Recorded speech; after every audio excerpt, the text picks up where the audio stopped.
For the next 11 days of this race, as Trump still trails Clinton nationally in most recent polls. I want to bring in Matt Schlapp, who is a surrogate for Donald Trump, American Conservative Union as well. Matt, we have a lot to talk about, and I want to be clear here. One of the things we heard Donald Trump say was that the FBI is reopening the case into the Hillary Clinton private email server. The FBI did not actually use those words. They are reviewing some new information that the FBI Director James Comey was briefed on apparently just yesterday, according to this letter. Let me start with getting your overall reaction to this. I think you've been listening to the show, so you've heard what Donald Trump had to say. You've heard some of the news that has come out. Give me your take sort of from a big picture view. Well, the first thing is the FBI has just suffered a horrible reputation loss over the course of the last several months. And with all these emails that have been spewing out, there is so much wrongdoing in them that I think the FBI has to review them. And I think this is a better day for the FBI and for Jim Comey, because they could not continue to look the other way without just destroying the reputation of the FBI, which as Americans none of us want. Is this the FBI, Matt? And just to note, obviously, that Comey was a Republican for many years. Served. No, that's not true, by the way. Let me talk to you a little bit here about where you see this going, though, because is this about the FBI, or is this more about where this goes over the next 11 days and what it means to the Clinton campaign? Yeah, no, I just want to very quickly correct the record. James Comey served as our deputy AG in the Bush administration, and I was there when he was picked, and I talked to him personally about the fact that he had a Democratic past, so I just want to clear that up. But well, look, let me bring in Ari Melber, who has followed Director James Comey for a while. Ari, quick fact check here. Yeah, I mean, Jim Comey's spoken previously, including in that testimony under oath about having a Republican history. I mean, that's both a matter of public record, because he was a political... I'm going to finish speaking, and then you speak after other people are done talking. I'm just going to put out some facts. First, though, he served as a political appointee in a Republican administration. That is a matter of the public record in the Bush administration. But under oath in his testimony and comments surrounding it, he talked about the fact that he, I believe, was registered in Virginia, where they may not have party registration, but he has previously voted as a Republican. Now he's in a nonpartisan office. Those are all just matters of public record. As FBI director, yes, I'll just finish. As FBI director, his partisanship, though, isn't an issue. He's on a 10-year term and no longer is in a partisan role. You can go ahead.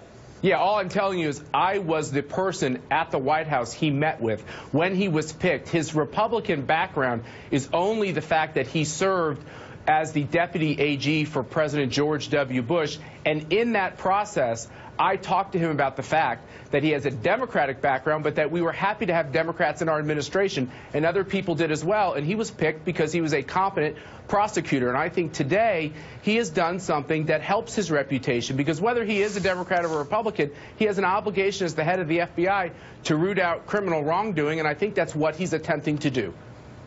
Matt, I want to talk about what Donald Trump said just moments ago in New Hampshire as we take a look here in our split screen of the FBI director. Trump saying that he believes that this investigation, the news that he talked about at the top of this rally, means perhaps the system is not as rigged as he thought. Do you agree with him? I think a lot of Americans have looked at the FBI and they said, why is it that this General Cartwright, who Donald Trump just talked about, or other people who have mishandled classified information have actually gone to prison?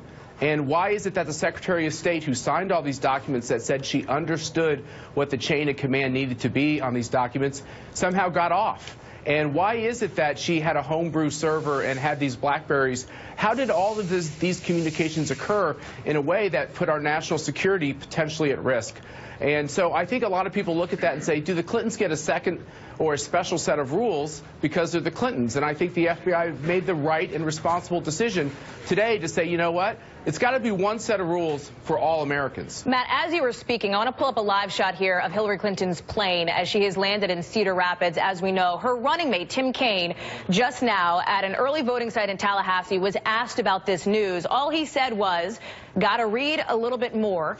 Clearly, when coupled with what we heard from a Clinton campaign spokesperson earlier in this hour, quote, no idea, when asked about a response to this, this has caught not just members of Congress off guard, not just the Trump campaign off guard, but also the Clinton campaign and her running mate as well. I will note that our embed, our campaign reporter who travels with Hillary Clinton, notes that she is taking a rather long time to deplane. We expect to see her any moment emerging from that door as she heads to her rally in battleground Iowa, where she may respond to this news publicly. Her campaign may respond to this as well.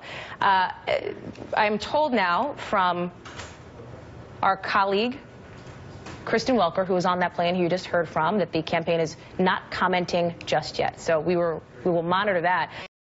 I want to kind of continue the conversation with you here. Sure. We heard from some Republicans, including Paul Ryan, and if we can pull his statement on the screen just to refresh our memories here, talking about this being essentially a benefit, a positive. He is renewing his call for Hillary Clinton to not receive classified intelligence briefings from the Director of National Intelligence. How do you see this playing out now over these next 11 days? Do you see this becoming a political football, if you will, as we have seen evidence of already at Donald Trump's rally in Manchester? Unfortunately, I think it probably does. I would hope that something like this would not be, because when an investigation is going on, there's something about it that should be separate and aside from politics. But because all of this is now central to this question of Hillary Clinton's campaign is saying Donald Trump does not have the moral integrity to be the president of the United States. So that's what all of her ads say. That's her #1 theme. The problem for Hillary Clinton is she stands on very precarious ground. And with all these emails that are coming out, even the Hillary Clinton campaign itself is starting to respond to them, because it's an avalanche of facts about how they were able to put $60 million in Bill Clinton's pocket through working with the foundation and with this lobbying firm called Teneo.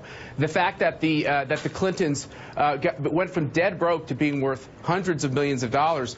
These are questions that really kind of get to the heart of this question of character. And of course, we've been down this road with the Clintons before. So unfortunately, I think we'll be talking about this front and center for the next 11 days. And I'll be honest with you, I think we have a barn burner of an election here.